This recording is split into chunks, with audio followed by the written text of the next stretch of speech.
I realized the whole thing in the legal system of like innocent until proven guilty, that's a whole load of shit. It's no, you're guilty until you prove yourself innocent, because that's how they get money out of you.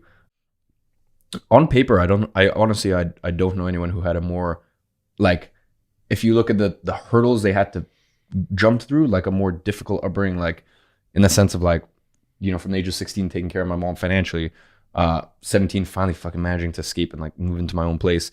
When I was 18, what I knew was gonna happen happened. My stepdad filed for divorce, and he basically, played a game of a war of attrition. So basically, he spent hundreds of thousands. Like I was 18 years old. All the money I'd earned, hundreds of thousands, I spent on legal fees. For simple, like, without getting too into it, because fuck man, if I see another divorce legal, or if I see any more legal fees, I'm just gonna throw up. But like simple stuff just to keep me and my mom in the country. Like he would, whatever, say we forged his signature for our visa, and then that invalidates our our passport. And then great, now you have to spend another fucking 50,000. To just, it's not a. I realized the whole thing in the legal system of like innocent until proven guilty, that's a whole load of shit. It's no, you're guilty until you prove yourself innocent, because that's how they get money out of you. So stuff like that. There's 7, 8 other very not so nice stuff, especially for mom to be accused of and go through and stuff like that. So I had like there's no one.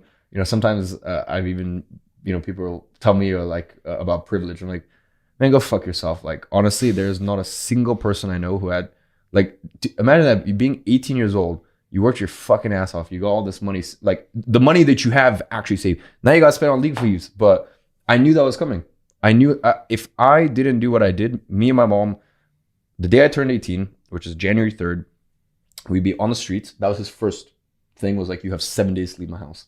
Bear in mind, she'd been living in that house for 15 years. You have 7 days to leave my house, so try to put her on the streets. Once again, if I was in school, that's it. Like the moment I turned, like the school pay tuition fees wasn't because he was trying to be nice or anything. It was legit. It was not what's the word I'm looking for. It's basically just to show that like, yes, I'm still married and taking care of my, well, all this stuff. Anyways, yeah. So there's no one I know that had a more difficult childhood on paper. But the thing that I'm very lucky is the area that I was in. That's the one thing that I will always say. Like I genuinely don't think anyone had a better on paper better childhood for success than I did, because I had so much fucking pressure to take care of me and my mom. So I had that drive.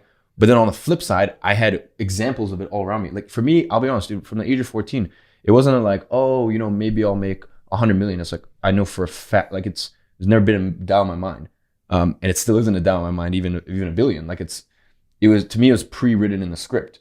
It's just, I accomplished what I wanted to accomplish a lot sooner than I did, to be honest. Like, let's say, for example, like having 10 million in the bank after tax. Like I thought I would do that maybe at 30, not at 21, but I still knew I was going to fucking do it either way.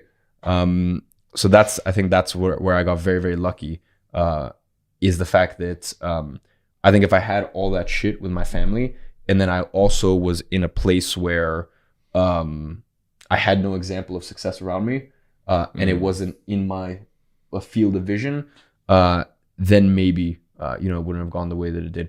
And I will say, it's not like I had any entrepreneurial friends or anything like that I could look to, but just, even just, I don't know why, I just got very lucky to I was 14, to stumble into, reading books, Tony Robbins, Stephen Covey, like you just like all those classes, Robert Kiyosaki, watching the podcasts, like, or listening to podcasts, and, just diving deep into that world when I was young.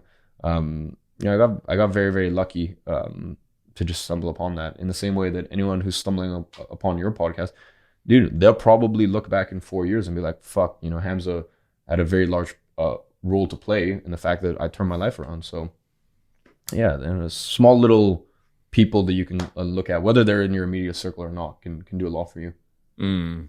That's the beauty of the internet. Yeah, There's that quote in self-improvement, you're the middle of the 5 people you spend time with. Mm. And I think the new updated version is kind of like you're the average of the 5 people whose content you consume. Yeah, I agree with that. And so you just somehow stumbled upon like the finance books and the classics, Robert Kiyosaki, Rich Dad Poor Dad, and everything, and they essentially became your father figures then. Yeah, 100%.